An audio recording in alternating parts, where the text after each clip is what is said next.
Hi friends, welcome to friends kitchen. எல்லோரும் எப்படி இருக்கீங்க ஃப்ரெண்ட்ஸ்? நாங்கள் சூப்பராக இருக்கோங்க. இன்றைக்கி தக்காளி தோசை தாங்க பண்ண போகிறேன். அதுலேயே அந்த மாவுலேயே நம்ம முட்டை தோசையை எப்படி ஊற்றுறது அப்படின்ட்டு பார்க்கலாம் வாங்க. 3 தக்காளி எடுத்திருக்கேன் ஃப்ரெண்ட்ஸ்.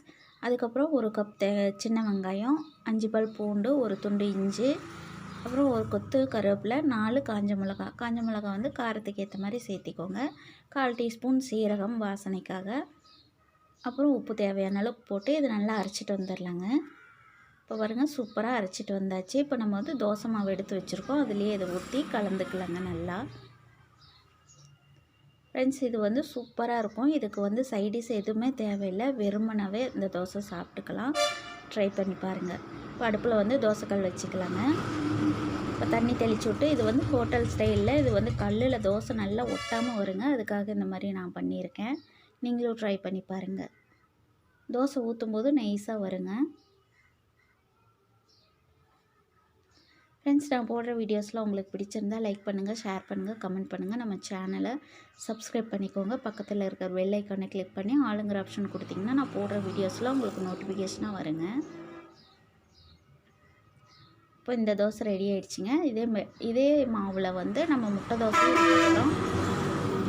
ரோஸ்ட்டு ஆல்ரெடி எல்லாருக்குமே தெரிஞ்சிருக்கும். இந்த பேட்டரில் ஊற்றும் போது சூப்பராக இருக்குங்க டேஸ்ட்டு.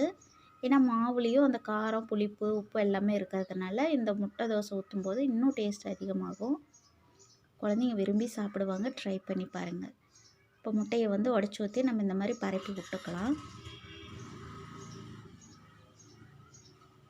இந்த மாதிரி தோசையெல்லாம் நம்ம கடைகளில் வாங்கும்போது 20-30 ரூபாய்க்கு மேலே சொன்னாலும் கம்மியாக சொல்ல மாட்டாங்க. நம்ம ஏன் வீட்டிலையே செஞ்சு கொடுத்தோம்னா குழந்தைங்க ஆரோக்கியமாக சாப்பிடுவாங்க. இப்போ பெப்பர் பவுடர் ஒரு பிஞ்ச் அளவுக்கு, மிளகாய் தூள் ஒரு பிஞ்ச் அளவுக்கு, உப்பு தேவையான அளவுக்கு கொஞ்சம் தூவி விட்டுக்கலாங்க மேலே. இப்போ ஒரு கரண்டி ஆயில் விட்டுக்கலாம்.